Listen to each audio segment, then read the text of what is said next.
Time is running out for Congress to pass a payroll tax extension, the holiday, so to speak. House Republicans continued Wednesday to call on their Democratic colleagues to return to the negotiating table to work on a long-term deal in the Senate. So will we get a deal before January 1st? Joining us right now, Republican Senator from Arizona, Senator John McCAIN. Senator, are your colleagues going to come back and work something out with the House members in a conference?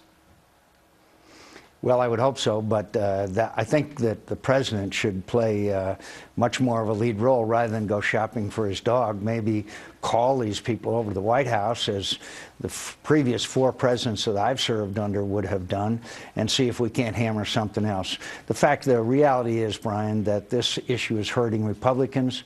Democrats are exploiting it, and I would hope that maybe House members might come back and vote the same bill the Senate passed, only make it a year instead of 2 months, and then send it back to the Senate, I think is one way out of this. But, you know, it's a sign of how dysfunctional Washington is these days.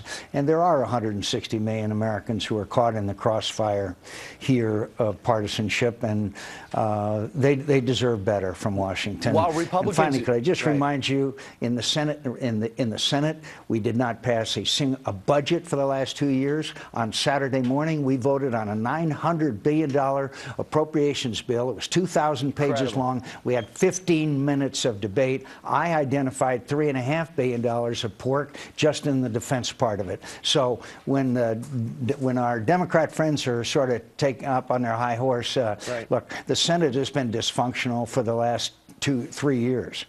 I know that agonizing. The only thing you could do is help your party, I guess, win back the Senate, and we'd like to think that maybe that wouldn't happen.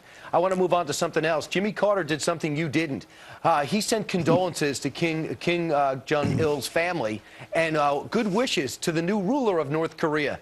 Why are you guys differing on this?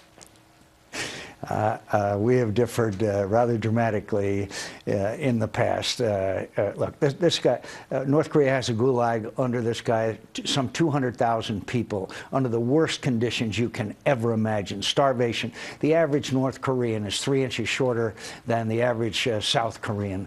The nuclear weapons, the provocations with South Korea. This is a gulag, an Orwellian gulag, and the Chinese are the country that control it, and it's time the Chinese acted in a mature fashion and help bring about a change that is so badly needed. This is a very terrible rogue regime, and George Bush was right when he called them the axis of evil. All right, let's talk about the Iraqi troop withdrawal. A series of explosions over the last 24 hours, and an issue of a warrant for arrest for the vice president, who's Sunni, and a call for the Kurdish to give him up by the Shia leader. This thing seems to be falling apart within 48 hours of our exit. And day before yesterday, the president said Iraq was strong, stable, and democratic. The president pledged to get out of Iraq. He said the surge would never work. They're now putting out propaganda, his re-election campaign called Promises Kept, and he's saying all these great things about Iraq. General McCAIN, who I know has been on this show, and I and others who supported the surge, believed strongly that we had to have this residual force. We all knew we needed it, but the president wanted to fulfill his campaign promise, and it's really tragic because this place could unravel, and that would be so tragic because we did spend 4,474 young American lives, and as General McCAIN said, we won the war and now we're losing the peace. I love the fact you don't round off the number and you list the number exactly. But in the big picture, do you think the president does not care how this war turns out because he never wanted it to begin with? I don't know what his feelings are. I know what he campaigned on. I know the way he got the nomination was campaigning against Hillary Clinton's vote to authorize the war in Iraq. He has promised to get out.